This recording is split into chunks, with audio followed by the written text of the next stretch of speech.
우리 함께 보실 하나님의 말씀은 신약 성경 빌립보서 4장 5절 말씀입니다. 너희 관용을 모든 사람에게 알게 하라. 주께서 가까우시니라. 아멘. 우리가 지금 빌립보서 4장 앞부분을 같이 살펴보고 있습니다만은 언뜻 보면은 사도가 그냥 생각나는 대로 이것저것 두서없이 이렇게 얘기를 꺼낸 것 같이도 보여요. 우리 잠깐 보실까요?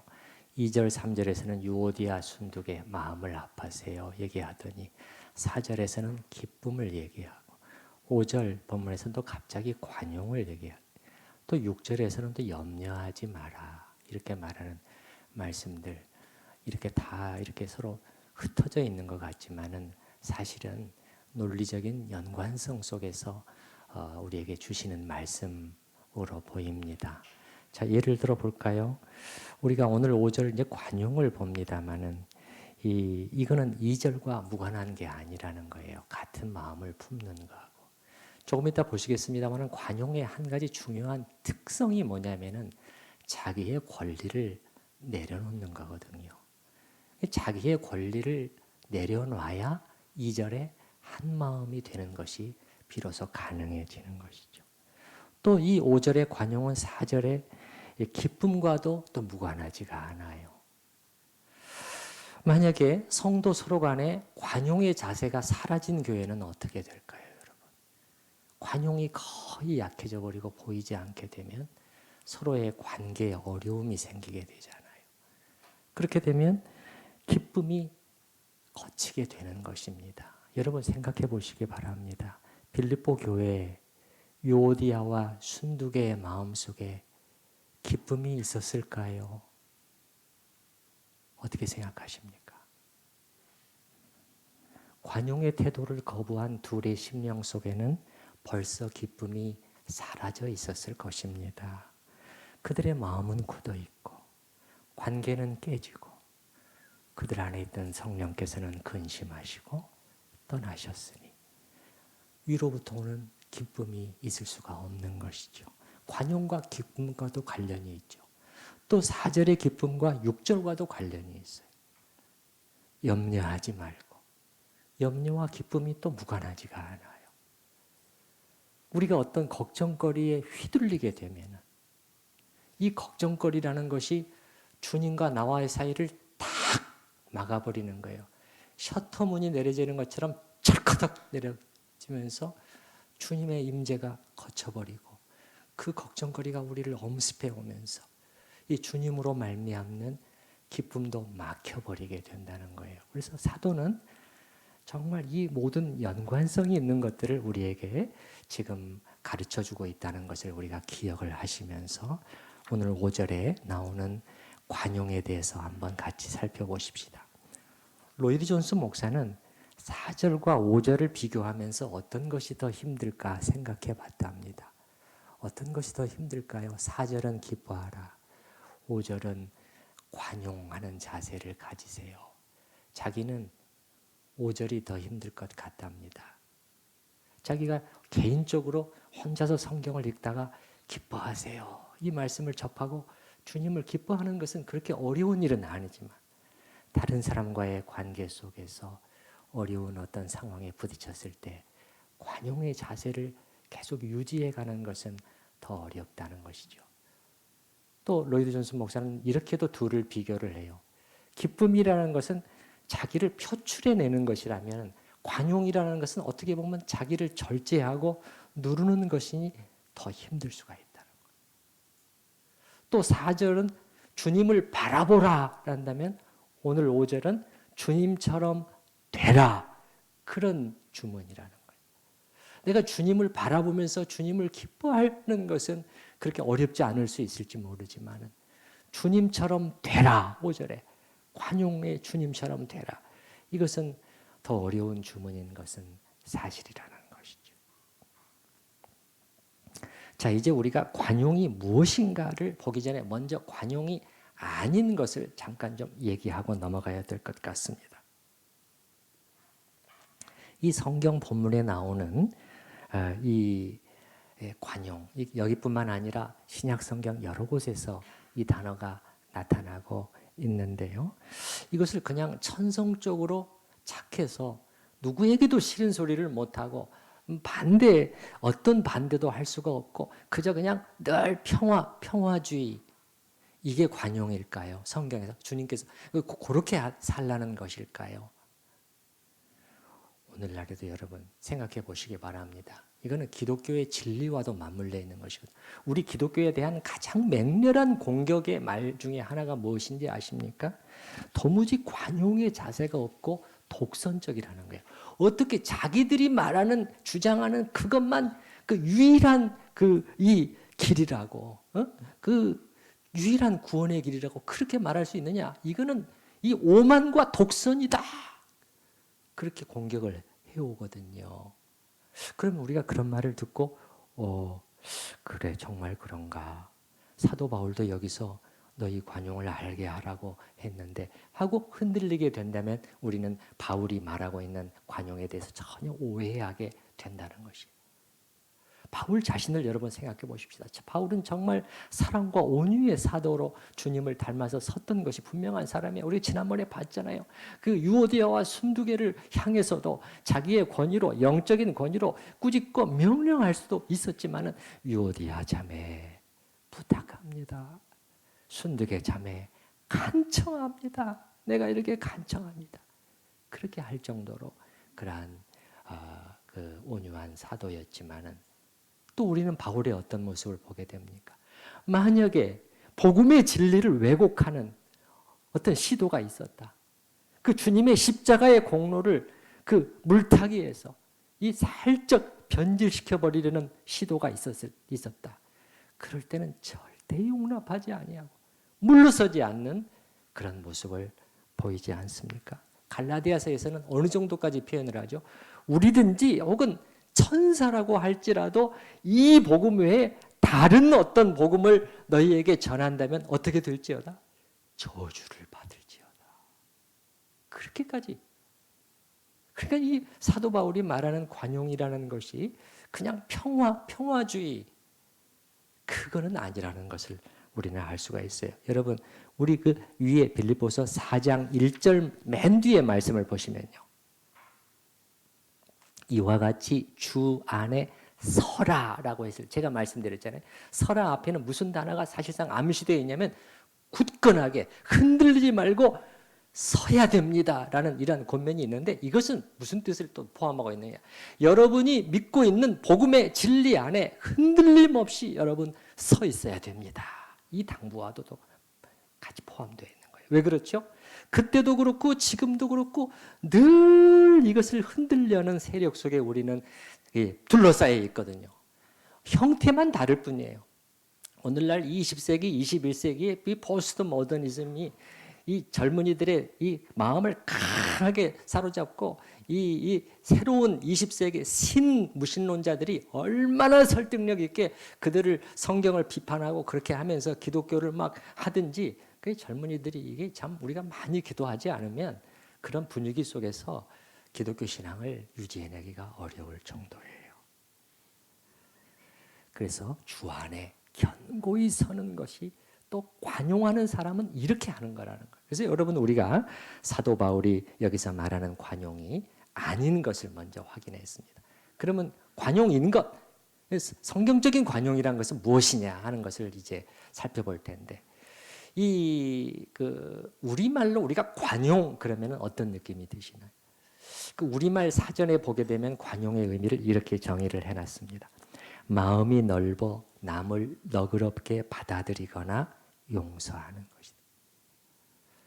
물론 이런 의미도 들어 있습니다만은 이 헬라어의 이 단어는 훨씬 더 폭이 넓은 단어인 것 같습니다. 그래서 사실 제가 처음에는 쉽게 생각했다가 이 관용이라는 단어의 의미를 한마디로 딱 정리해내는 것이 생각보다 쉽지가 않았는데요. 그 종합적으로 말씀드리면 이 세 가지 의미를 다 포함하고 있는 단어라고 생각이 됩니다. 첫 번째는 온화함이고요. 두 번째는 온건과 절제고요. 세 번째는 용납하고 받아주는 거예요. 우리 하나씩 한번 생각을 해보십시다. 첫 번째는 뭐라고 했죠?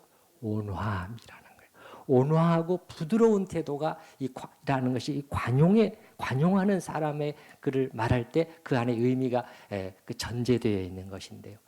우리가 온화하고 이렇게 부드러울 수는 있는데 이제 문제는 언제가 힘들어지죠?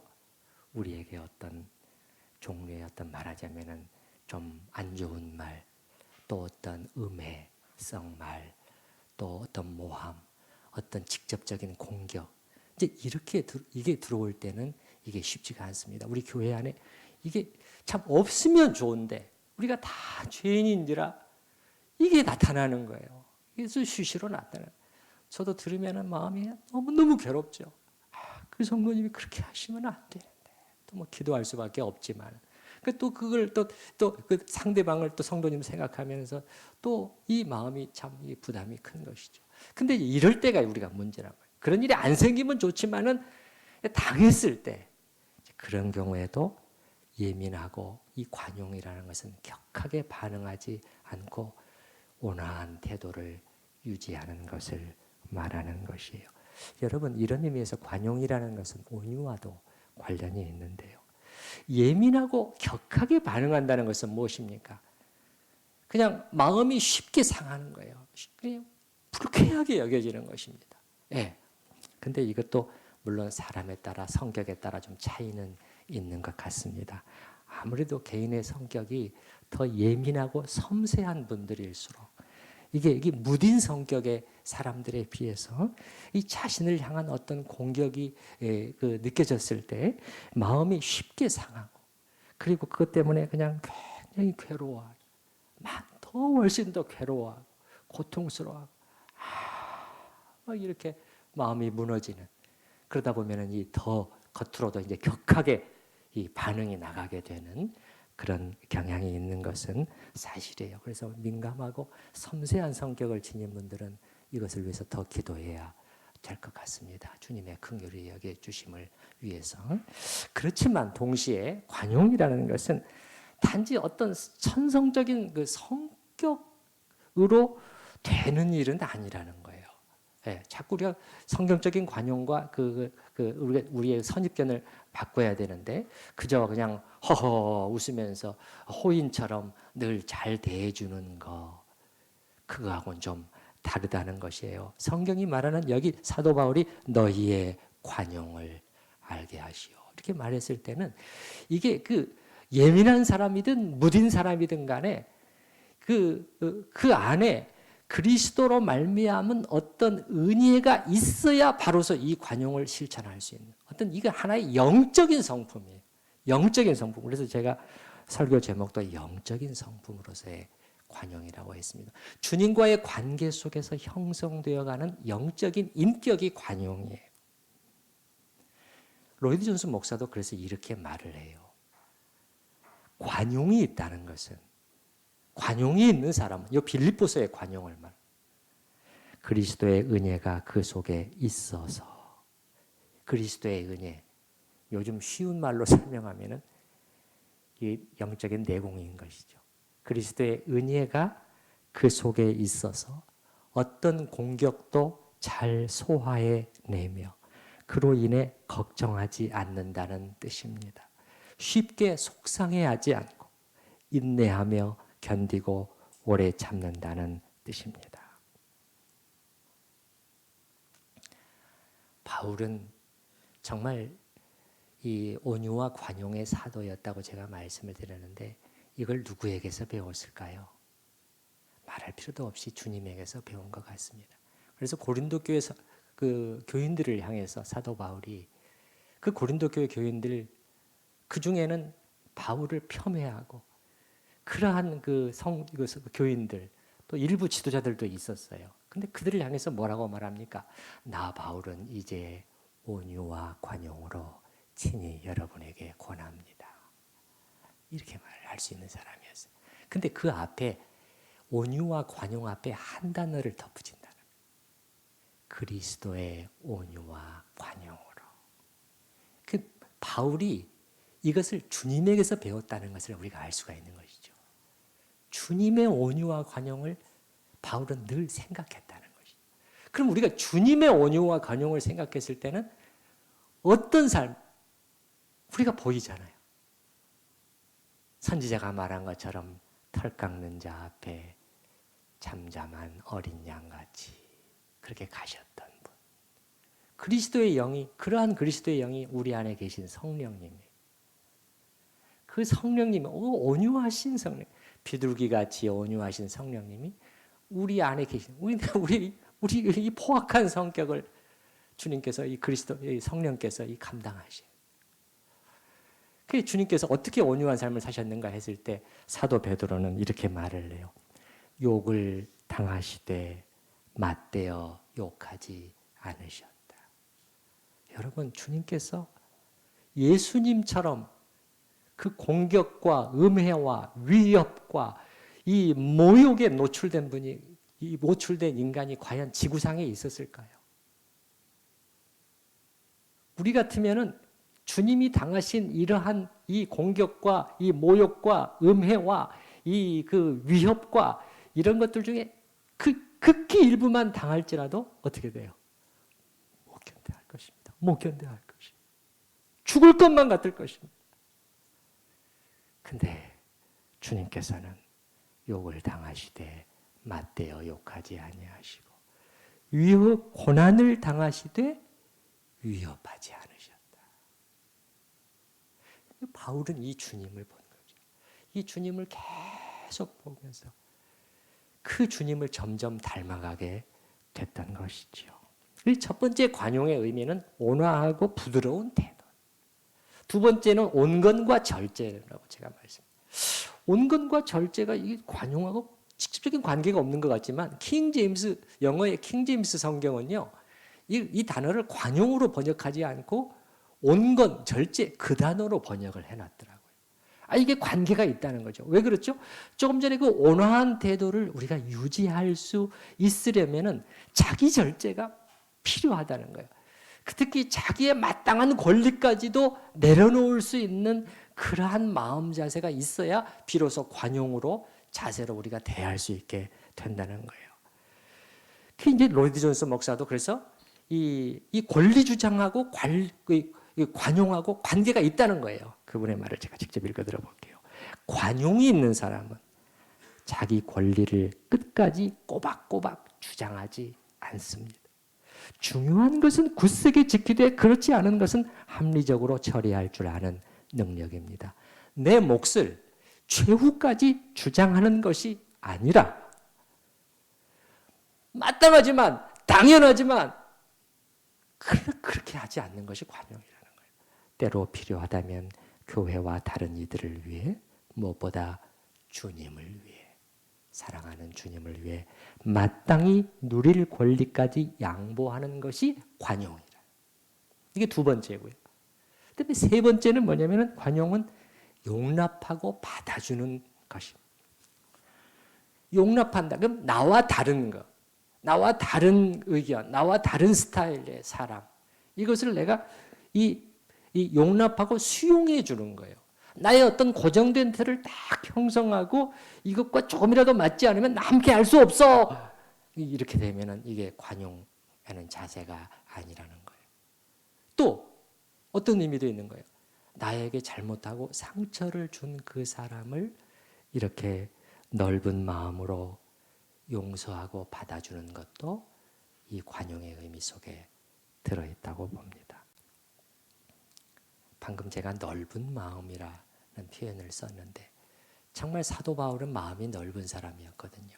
근데 그런 글을 조금 전에 그 고린도 교인들이 그 고통스럽게 했는데 성경은 그것을 이렇게 표현해요. 마음이 넓었던 바울에 대해서 그들이 좁은 마음으로 대했기 때문에 사도의 마음이 상처를 입었다는 것이에요. 그래서 사도 바울은 이렇게 말을 해요. 제발 여러분 부탁합니다. 마음을 넓혀주세요. 나는 넓히고 있습니다. 그 부분을 제가 잠깐 읽어드려 볼게요. 고린도후서 6장에 보면 고린도인들이여 너희를 향하여 우리의 마음이 넓어졌으니 너희가 우리 안에서 좁아진 것이 아니라 오직 너희 심정 안에서 좁아진 것이다. 너희 스스로 좁아졌지 않냐. 그러면서 내가 자녀에게 말하듯 하노니 보답하는 양으로 너희도 마음을 넓히라. 이렇게 말합니다. 이게 우리 지체들 서로 상호간에 이 교회 공동체 안에 굉장히 중요한 요소라는 거예요. 우리 천운 공동체 안에도 정말 이런 이 분위기가 더 확산되었으면 좋겠는. 우리 안에 그런 것들이 있을까요? 이러한 용납이 있을까요? 서로 간에 이 넓은 마음으로 받아줌이 있을까요? 성도 서로 간에 또 사역자들 간에도 마찬가지. 마음을 넓히는 것. 근데 이게 현실적으로는 쉽지 않단 말이죠. 나중에 내리는 결론은 뭐냐면 우리 힘으로는 안 된다는 것이에요. 나의 이 좁아진 마음을 내가 어떻게 넓힐 수 있을까? 사실은 안 되는 일이라는 거예요. 그래서 조금 전에 사도 바울이 쓴 표현도 잘 살펴보면은 능동태가 아니라 마음을 넓히세요. 능동태라고 되어 있는 것이 아니라 수동태로 되어 있어요. 수동태로. 정확히 그러니까 번역을 하면은 여러분의 마음이 넓어지세요. 그런 표현. 그러니까 마음이 넓힘을 받으세요. 그런 뜻이라는 거예요. 여러분은 그렇게 할 수 없다는 거예요. 그러면 주님께서 하실 수 있다는 거예요. 주님의 도우심을 받아서 할 수 있다. 그럼 어떻게 우리가 어디서 시작할 때 어떻게 시작하는? 주님 앞에서 먼저 인정하는 데서 시작해야 돼요. 뭘 인정하는 거죠? 주님, 저의 마음이 참으로 좁습니다. 참으로 좁아져 있습니다. 이렇게 옹졸하고 이렇게 도량이 좁습니다. 이렇게 정직하고 겸손하고 인정을 하고 하나님께 그것을 내어드려야 되는 우리의 마음의 방을 내어드릴 때 주님께서 들어오셔서 이 방을 넓혀주실 수 있으리라고 믿습니다. 그래서 성 어거스틴도 이런 기도를 했거든요. 제 영혼의 집은 당신이 들어오시기에는 너무 좁사옵니다. 어거스틴이 크신 하나님을 봤을 때, 크신 넓은 마음을 가지신 주님을 봤을 때 자기의 마음을 보니까 이게 너무 째째가 너무 좁아져 있는 거예요. 주님 이 마음속에 어떻게 들어오실 수 있습니까? 어떻게 성령께서 내주하실 수 있습니까? 어느 정도로 넓으신 분이죠. 십자가를 통해서 우리의 모든 불순종과 거역까지도 용서하시고 지금도 다 받아주실 수 있을 정도로 넓으신 주님.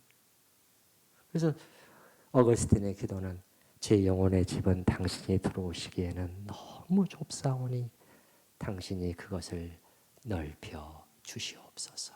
이렇게 기도하는 것이죠. 우리도 그렇게 기도하십시다. 우리도 그렇게 기도하십시다.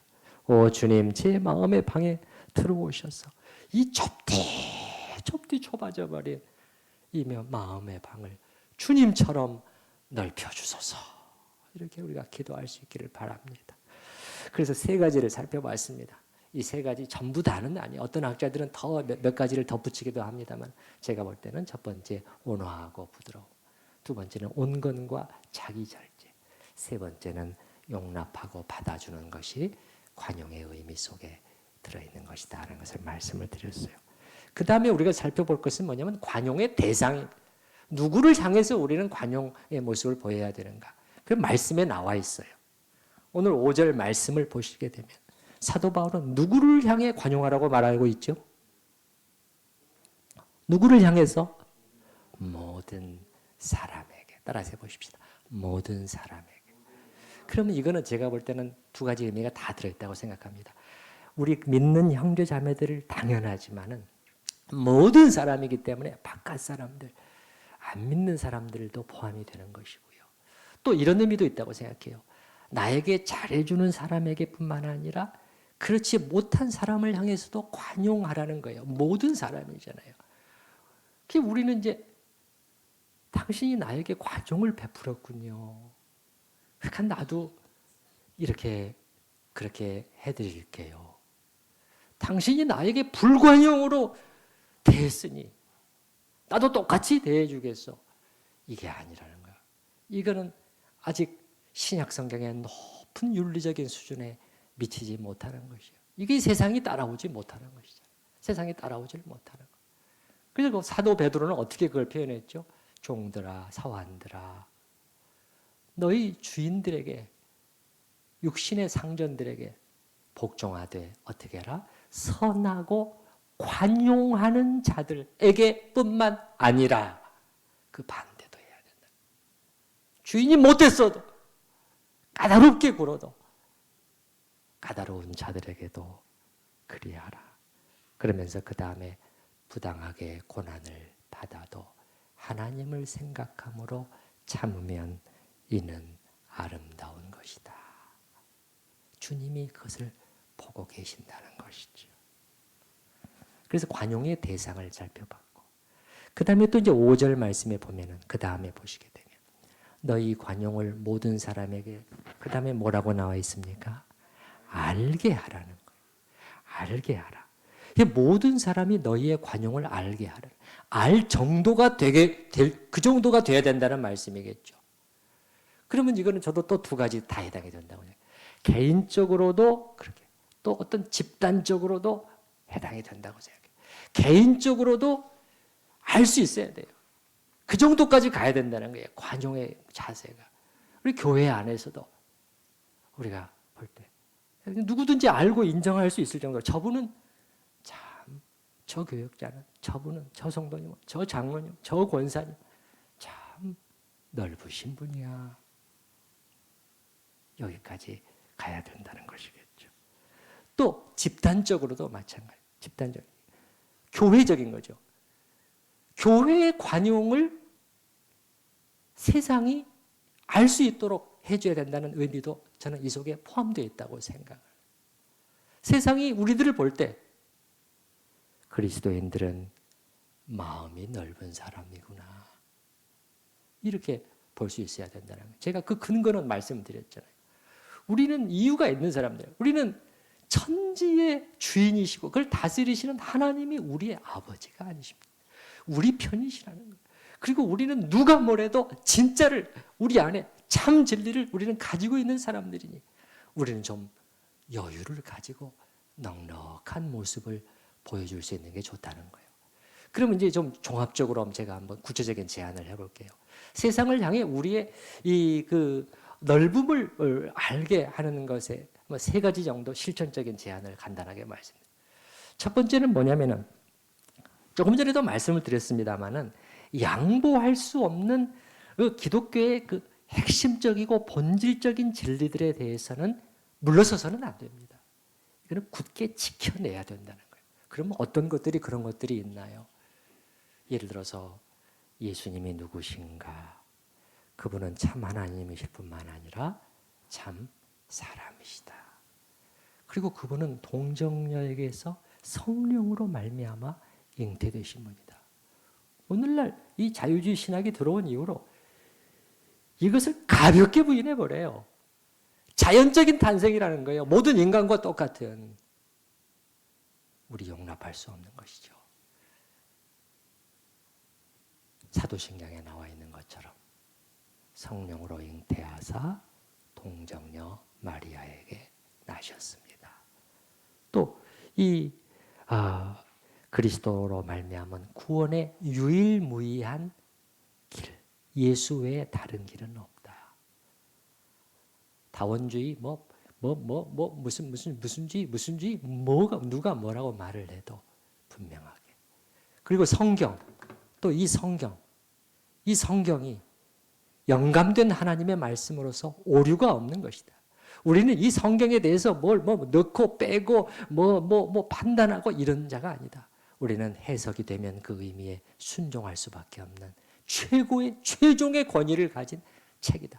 이런 것들 절대 양보해서는 안 되는 것이죠. 이게 첫 번째. 두 번째는 뭐냐면은 이렇게 우리의 진리에 대한 주장은 확고부동하게 하되 그러나 이것을 말하는 우리의 태도는 겸손하고 온유하게 해야 된다는 것이에요. 어떻게 해요? 겸손하고 온유하게. 거칠고 무례하게 하면 안 돼요. 무시하면서 막 하면 안 됩니다. 그리고 막 폭력적으로 하면은 더 안 돼요. 이건 관용과 반대요. 하나님의 의를 이루지 못합니다. 마지막 세 번째로 세상을 향해서 우리의 관용을 보여줄 수 있는 마지막 실전적인 세 번째 제안은 세상이 우리를 비판해 오는데 우리가 믿는 바에 대해서 비판해 오는 것이 아니라 우리의 삶에 대해서 당신들은 왜 이렇게 말하면서 이렇게밖에 안 돼? 이렇게 우리에게 말해 올 때, 이렇게 비판해 올 때 사실은 이제 진리에 대한 비판보다는 요즘은 그런 게 더 훨씬 많죠. 그 날카로운 눈으로 우리의 그 모순과 이런 것들을 막 지적하고 공격해 올 때 그들의 비판이 전부 다 옳은 것은 아니지만 그러나 그럼에도 불구하고 이런 비판에 대해서 우리가 그냥 변명하고 금방 반박하려고 하는 것보다는 제가 볼 때는 더 좋은 자세는 참고 받아들이고 우리 자신을 돌아보는 계기로 삼는 것이 훨씬 더 좋다고 생각을 해요. 그것이 주님께서 말씀하신 너희의 관용을 모든 사람에게 알게 하라. 이 말씀에도 더 부합된다고 생각을 합니다. 자, 이제 5절에 사도 바울은 한마디를 덧붙입니다. 너희 관용을 모든 사람에게 알게 하라. 그 다음에 뭐라고 덧붙이죠? 주께서 가까우시니라.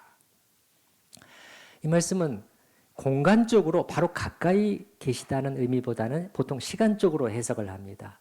주께서 오셔서 모든 존재, 천사를 포함해서 모든 존재를 심판하실, 심판주로서 오실 그 날이 가까웠다는 거예요. 그럼 사도 바울이 또 관용을 얘기하다가 왜 갑자기 주임이 가까우시다. 이게 또 관계가 없는 것 같지만 또 관계가 있다는 거예요. 왜 그러냐? 그러니까 주께서 가까우시다는 것을 늘 이거를 염두에 두면서 살 때 앞에 관용의 삶을 사는데 도움이 된다는 것이에요. 또 어떤 의미에서 그렇습니까? 이것도 역시 세 가지로 간단하게 말씀을 드려볼게요. 첫 번째는 우리가 그렇게 되면은 이 땅의 일들이 전부가 아니라는 것을 늘 염두에 두고 살게 되면 여기에 일에 그냥 막 집착하지는 않게 된다는 거예요. 조금 이 관용의 태도를 보이면서 살 수가 있다는 거예요. 만약에 이곳에서의 일이 전부 다라면 그럼 어떻게 하게 될까요? 어떻게 될까요? 어떻게 해서든지 여기서 다 해결해 버리고 그냥 끝을 봐야 되겠다. 막 이런 자세로 우리가 거기에 막 집착할 수가 있는데 그게 아니잖아요. 주께서 가까우시니라. 그렇다면 우리가 한 발 물러설 수 있다. 한 발 물러서서 여유를 가지고 상대를 대할 수가 있게 된다는 것이에요. 두 번째는 원수를 주님이 갚아주신다는 거하고 관련이 있는 거예요. 주님은 심판주로서 오시는 거거든요. 그럼 여러분 조금 전에 한번 예수님의 경우를 한번 생각해 보십시다. 예수님께서 그 엄청난 공격과 음해와 그런 것들에 시달리셨다고 제가 말씀드렸잖아요. 그럼 예수님께서 이런 일들이 있었을 때 아멘, 할렐루야 이렇게 아무렇지도 않으셨을까요? 그렇다면 주님의 인성을 우리가 부인하는 겁니다. 신성으로서는 그게 가능하죠. 그러나 우리와 똑같은 인성을 입으신 분이에요. 그렇다면 그 말은 무슨 말이냐면은 이렇게 공격과 이 비판의 대상이 될 때 주님도 힘드셨다는 거예요. 그리고 사람들이 떠나갈 때 외로움을 느끼셨고 제자가 배반했을 때는 주님은 이 괴로움을 느끼신 것이죠. 저를 따르는 만약에 추제자가 어느 날 등을 돌리고 배신을 딱 때렸다는 것을 알게 될 때 이 얼마나 괴로움이 크겠습니까? 그 배신감. 막 치가 떨리는 거 아니겠어요? 주님도 그런 것들을 맛보실 수가 있었지만 그러나 조금 전에 봤잖아요. 욕을 당하시되 맞대어 욕하지 않으시고 고난을 당하시되 위협하지 않으시고 그렇게 반응하실 수 있었던 중요한 이유 중에 하나가 그 바로 다음 구절에 나오는 거예요. 고난을 당하시되 위협하지 아니하시고 오직 공의로 심판하시는 이에게 부탁하시며 이렇게 나왔다는 거예요. 주님께서 참고 용납하실 수 있었던, 관용하실 수 있었던 한 가지 비결이 여기서 나온다는 거지요. 공의로 가장 공정하고 공평하게 판단하시고 심판하시고 원수를 친히 갚으시는 하나님이 계시다는 것을 주님은 잊지 않았다는 거예요. 그분께 맡길 수 있었다는 거예요. 그럴 때 주님의 마음은 넓어졌어요. 나는 기다릴 수 있다는 거예요. 나는 참을 수 있다는 거예요. 우리도 마찬가지라는 거예요. 내가 당하는 이 일, 이 억울함, 이 고통, 주님이 알고 계시고, 그런 어떤 것이 아름답다고 우리에게 하고 계시는지, 원수 갚는 것이 내게 있으니 내가 친히 갚으리라. 주님께 맡기면 주님이 해주십니다. 주님께 맡기면 주님이 해주십니다. 마지막 세 번째는 우리가 이 주께서 가까우시니라. 주님은 심판주로 오신다고 그랬잖아요. 또 한 가지 이 두려운 사실은 뭐냐면 우리도 심판의 대상이 된다는 것입니다. 그것을 기억할 때 내가 다른 사람한테 이렇게 함부로 이렇게 해서는 안 되겠구나.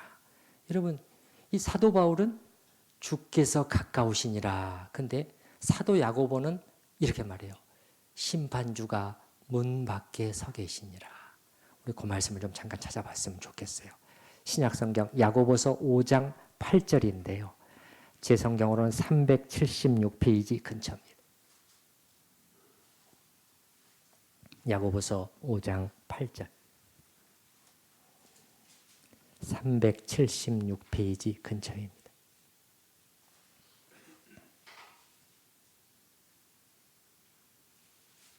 오 장 8절 말씀입니다.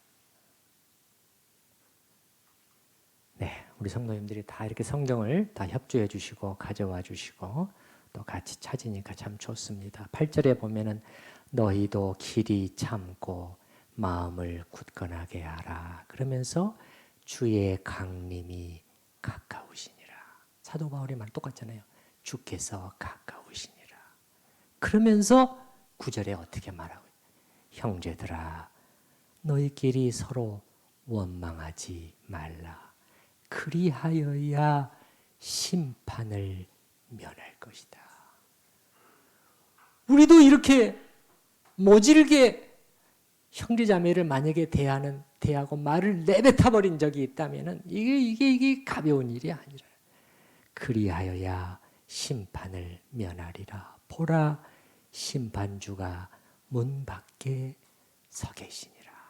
서 계시니라. 예. 그 주님이 그렇게 말씀하셨잖아요, 여러분. 이게 참 우리한테 힘든 말씀이긴 하지만은 그러나 우리가 이게 넘어가서는 안 되는 말씀이잖아요. 너희가 헤아리는 그 헤아림으로 너희가 지금 비판하고 있는데 그 헤아림으로 그 똑같은 기준에 의해서 너희도 헤아림을 받게 될, 너희도 판단을 받게 될 것이라는 거예요. 우리가 이 사실을 기억해야 된다는 거예요. 주께서 가까우시구나. 그 주님은 심판. 나도 사실은 예외가 아니지. 그렇다면 내가 오늘 어떻게 해야 되지? 내가 사람들을 향해서 너무 좁은 마음으로 그냥 나한테 안 맞으면은 그냥 막 이렇게 막 화살을 퍼부어대는 그게 아니고 관용하는 넓은 자세로 내가 대해줄 때 그 넓은 기준이 나에게 적용이 된다는 거예요. 내가 넓게 대했기 때문에 그 넓음으로 나도 헤아림을 받게 된다. 그런 의미가 되겠죠. 자, 오늘은 성경적인 관용에 대해서 우리가 한번 상고해 봤습니다. 우리 들은 말씀을 생각을 하면서 같이 기도하는 시간을 가지십시다.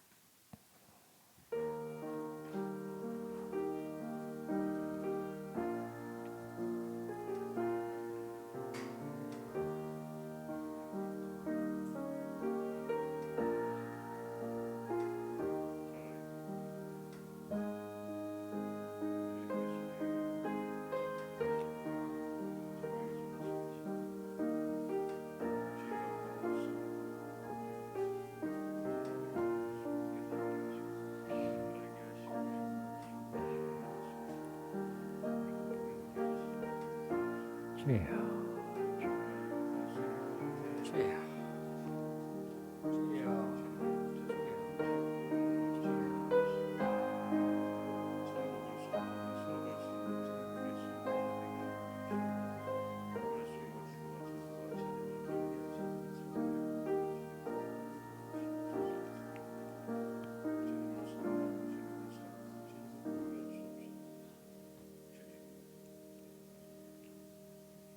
주님, 혹 우리는 서로를 향해 너무 날카로워져 있는 것은 아닐까요? 그래서 우리는 쉽게 마음을 상해하고 노여워하고 불쾌해하고 때로는 격한 반응을 보이고 있는 것은 아닐까요? 그 속에서 우리는 피곤해지고 우리 영혼은 지쳐갑니다. 주님은 오늘 우리에게 말씀으로 치유하여 주십니다. 주님, 참으로 저에게 온화한 마음, 온화하고 부드러운 관용의 자세, 그리고 넓은 마음이 필요하다고 주님은 말씀하셨습니다. 오 주님, 그러나 어떻게 이 좁아져 있는 저희의 마음을 저희 힘으로 넓힐 수가 있겠습니까? 주님, 참으로 이 옹졸해 있는 저희의 마음에 들어오셔서 주님처럼 넓혀 주시옵소서. 오 주님, 그래서 우리 안에 이 관용의 모습, 성도 간에 또 세상을 향해서까지 보량이 넓은 그러한 하나님의 자녀로 서게 하여 주시옵소서. 주님은 그 방법까지 가르쳐 주셨습니다. 주께서 가까우시니라. 이걸 기억하고 이것이 전부가 아니고 이것이 끝이 아님을 주께서 가장 공의로운 주께서 친히 갚으시는 그 일이 있다면 우리는 맡길 수 있습니다. 한 발짝 뒤로 물러설 수 있습니다. 그리고 주님, 저희 자신도 헤아림을 받게 된다는 이 엄중한 사실을 기억하고 우리가 아직 이 세상에 호흡이 붙어 있을 때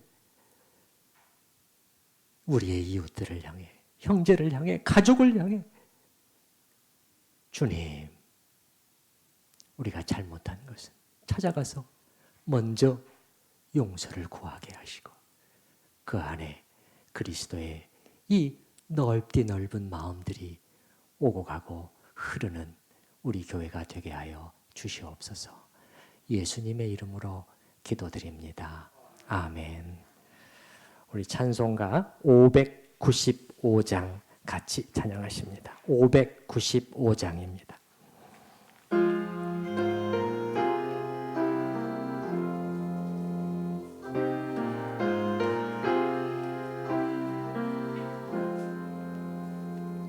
나 맡은 본분은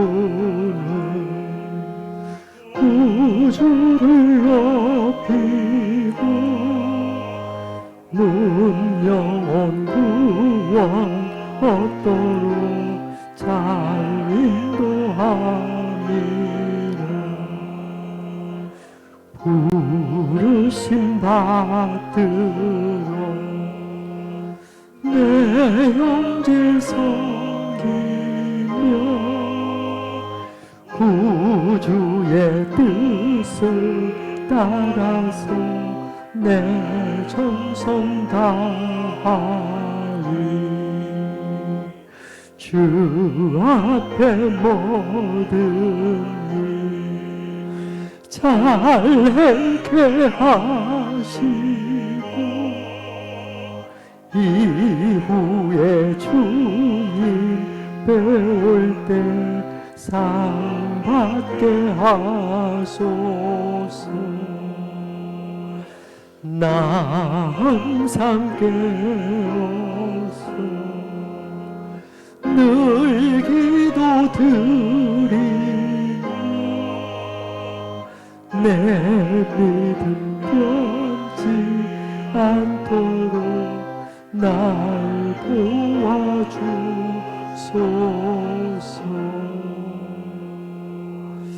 아멘.